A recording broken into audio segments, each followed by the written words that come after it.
and hit you in the head. I do know that that was a moment that was preceded by so many things and connections that it isn't random. Now, did we know it was going to happen? No. Did we have an inclination it was going to happen? No.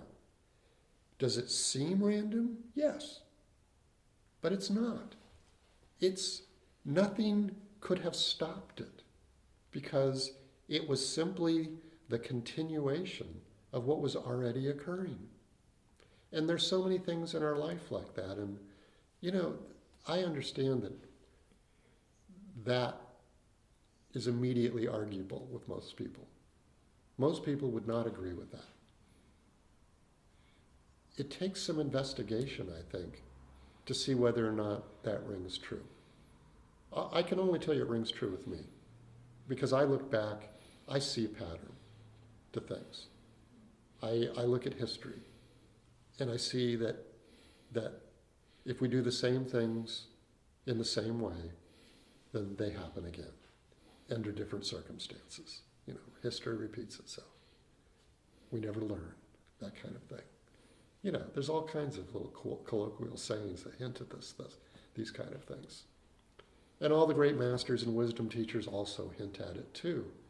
But it is a hard thing for most people to accept because they want to feel like they're in control.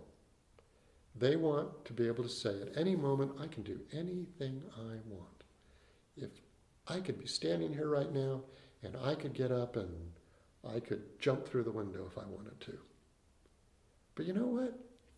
I don't believe that because it's not in it. You can say it, but it's not in you to do because of everything that you have experienced in your life up until this moment. It's almost like an acquiescence you have to sort of create. You have to play all these little thought experiments, like what if I did this and what if I did that? Would this happen or would it not happen?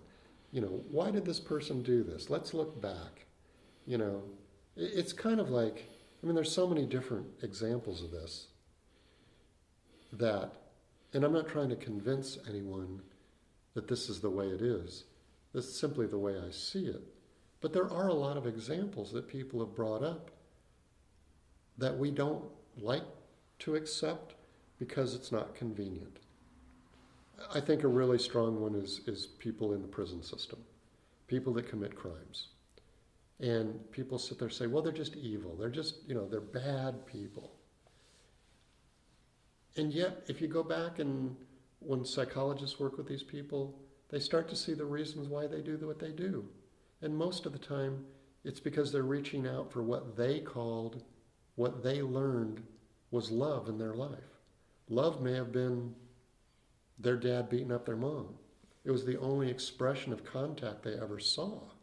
So when they grow up, they think they're supposed to beat their spouse because that's the way their parents interacted.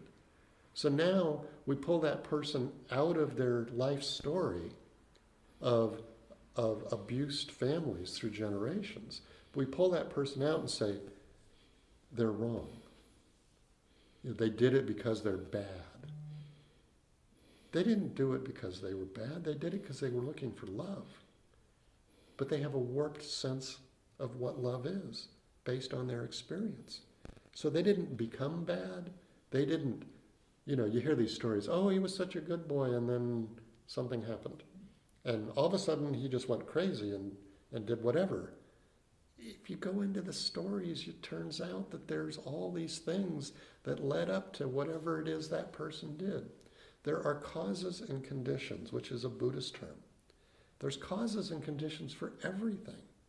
Everything has, I call it a tail. It's like a tail, but it could be looked at either way, T-A-L-E or T-A-I-L. Everything has a tail behind it, a story behind it that leads up to every action that we do. And everything that we do is somewhat predictable. until we decide in this moment that we have the choice to do something different. And choice comes out of understanding. When we start to understand the way things are, we start to understand that we have choices. Now, this is just a continuum of our experience and our growth to that point until we realize that we have a choice. But we can make fundamental choices. We're not victims of destiny. There is no such thing as fate. It isn't like, well, I'm going to do what I'm going to do because all these things that led up to me now are going to push me into the next step. That's not what I'm saying here. Because it doesn't work forward. It only works in reverse. Any act we take in the present moment that we do, we can look back and see the story behind it, the causes and conditions. But it doesn't work looking into the future. We have complete and total control, complete and total choice to take the next step. And we can go in any direction that we think is the right one. We'll be influenced by the past, of course. But it doesn't doom us to the inevitable. Because the more we understand, the more choice we have. The more choices we have, realizing that we can simply choose to do something differently than we've always done. Part of that moment of understanding that is a awakening and an understanding that's happened in the past till we get to that point that we can make that choice. Many people go through their entire lives not getting to that point where they have free choice. Free choice is interesting. Free choice in the Western world, free choice is like, it's one of the holy grails. Everyone has free choice. In my mind, in my experience, free choice is a right we earn, not a right we're given.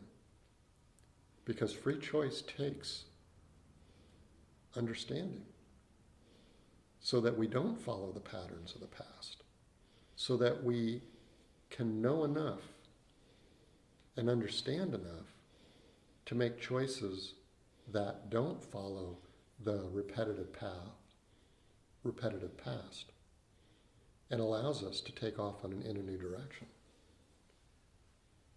So another reason to understand things, another reason to look at things, another reason to dive deeply into what it is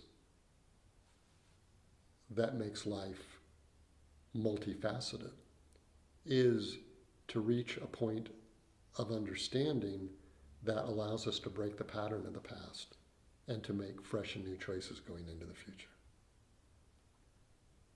Thank you very much.